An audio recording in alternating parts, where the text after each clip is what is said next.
Hey buddies, welcome to my channel and I'm back with a new video। और guys इस video में हम लोग बात करने वाले हैं कुछ ऐसे टॉपिक के ऊपर जिस टॉपिक पर मैं काफ़ी टाइम से वीडियो लेकर आने वाला था बट मैं नहीं लेकर आ पा रहा था और फाइनली अब मैं इस टॉपिक पर वीडियो लेकर आया हूँ। अब गाइस बहुत से ऐसे WWE के फैंस हैं जिनको ऐसा लगता है कि कुछ रेसलर्स ऐसे रहे हैं WWE में या कुछ रेसलर्स ऐसे हैं WWE के अंदर जिनको WWE किसी भी तरीके से कंट्रोल नहीं कर सकती है। वो जिस टाइप की बुकिंग चाहते हैं उन्हें उसी टाइप की बुकिंग WWE देती है या उन पे कोई भी कंट्रोल नहीं होता है। जब भी वो शो पर आना चाहते हैं वो आते हैं, जब उनका मन होता है वो नहीं आते हैं। और ऐसा बातें जो होती है वो मोस्टली ब्रॉक लेसनर के लिए होती है, ये बातें स्टोन कोल्ड के लिए हुआ करती थी, ये बातें रोमन रेंस के लिए होती है, जॉन सीना के लिए हुआ करती थी, अभी भी होती है। तो गाइस मैं आपको ये चीज़ बता देता हूँ कि ऐसा नहीं है। तो गाइस मैं यही चीज़ आपको क्लियर करना चाहता हूँ सबसे पहले, और वो यही है कि guys no one and I mean no one is bigger than the company. चाहे वो करेंट रेसलर्स हो, चाहे वो पहले के बड़े बड़े रेसलर्स रहे हों, कंपनी से बड़ा कोई भी रेसलर ना रहा है ना ही कभी रहेगा। और कुछ लोगों को ऐसा लगता है कि कुछ रेसलर्स ऐसे होते हैं, पर्टिकुलरली ये चीज़ ब्रॉक लेसनर के लिए बहुत ज़्यादा आती है करेंटली, कि जब ब्रॉक लेसनर का मन होता है वो तभी शो पर आते हैं, जब उनका मन नहीं होता है वो तब नहीं आते हैं। अब WWE के जो शोज़ होते हैं उसके अंदर इसी तरीके से दिखाया जाता है, आपने देखा भी होगा कि ब्रॉक लेसनर के लिए ऐसा बोला जाता है शो के अंदर कि ब्रॉक लेसनर का जब मन होता है तब वो आते हैं, जब उनका मन नहीं होता है वो तब नहीं आते हैं। तो गाइज़ वो एक स्टोरी लाइन का पार्ट है, वो एक अलग चीज़ है। हाँ, ब्रॉक लेसनर एक स्पेशल रेसलर, स्पेशल टैलेंट ज़रूर है, बट ऐसा नहीं है कि जब वो मन उनका होता है तभी वो शो पर आते हैं।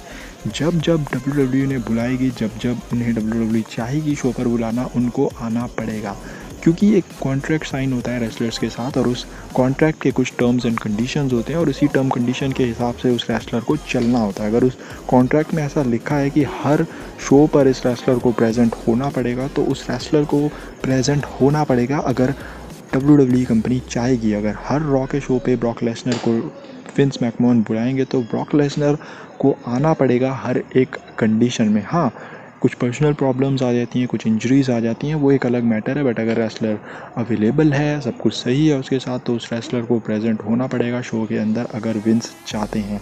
अब ब्रॉक लेसनर हर एक शो पर आने का उनका रीज़न ये नहीं है कि वो नहीं चाहते हैं हर एक शो पर आना, वो इसलिए है क्योंकि विंस नहीं चाहते हैं वो हर एक शो पर आना, क्योंकि कुछ ऐसे स्पेशल टैलेंट्स होते हैं जो कि ब्रॉक लेसनर ऑलरेडी हैं, जो कि सिर्फ एक ही है इस पूरे वर्ल्ड में। ब्रॉक लेसनर जैसा रेसलर या उन जैसा टैलेंट WWE में या किसी और कंपनी में नहीं है, वो चीज़ एक फैक्ट है और उसी तरीके से उन्हें यूज़ भी किया जाता है।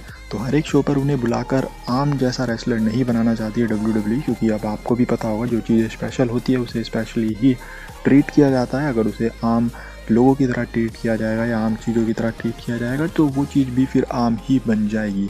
तो ब्रॉक लेसनर को काफ़ी कम बुलाया जाता है इसीलिए, ताकि उनके लिए लोगों का वो क्रेज़ रहे देखने का उन्हें, और उसी तरीके से वो स्पेशल टैलेंट हमेशा के लिए रहें, या जब तक WWE ने खींच सकती है, जब तक उनका यूज़ WWE ले सकती है उतना WWE ले सके।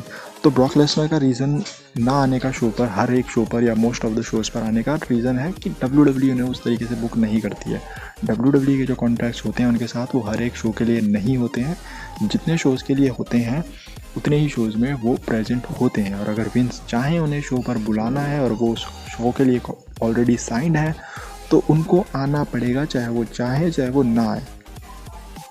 अब अगर आप यही चीज़ जॉन सीना के साथ देखें तो जॉन सीना का जो केस है वो बिल्कुल ही अलग है ब्रॉक लेसनर से। ब्रॉक लेसनर इस वक्त पूरी तरीके से रेगुलरली जो है वो WWE के साथ साइन है। अब रेगुलर का मतलब ये नहीं है कि वो हर एक शो पर आएंगे, रेगुलर का मतलब है कि उनकी जो फर्स्ट प्रियोरिटी है इस वक्त वो WWE है। अगर वो कोई और चीज़ करना चाहेंगे तो उन्हें पहले WWE से परमिशन लेनी पड़ेगी, तभी जाकर वो चीज़ वो कर सकते हैं।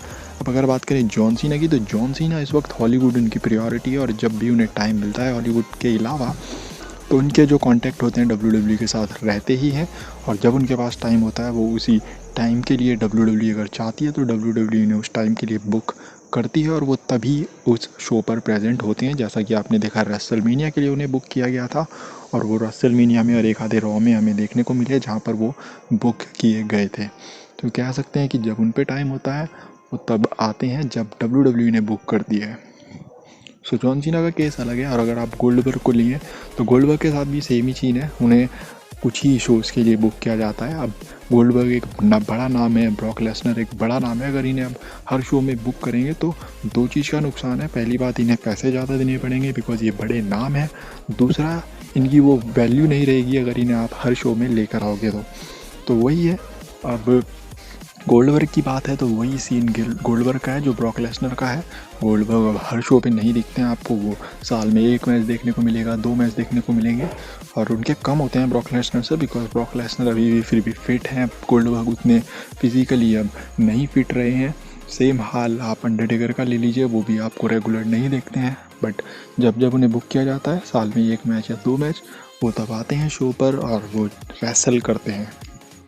बट हाँ, ये भी एक फैक्ट है कि कुछ रेसलर्स जो बड़े रेसलर्स होते हैं उनके लिए थोड़े बहुत रूल रेगुलेशन चेंज होते हैं, उनके लिए पैमाने जो होते हैं वो थोड़े से डिफरेंट होते हैं, और कुछ रेसलर्स जो कि उनसे थोड़े छोटे होते हैं, मिड कार्ड वाले होते हैं, उनके लिए थोड़े से अलग होते हैं। बड़े रेसलर्स जो कि रिस्पेक्टेड रेसलर्स होते हैं, लाइक फॉर एग्जांपल अंडरटेकर को आप ले लो फॉर एग्जांपल।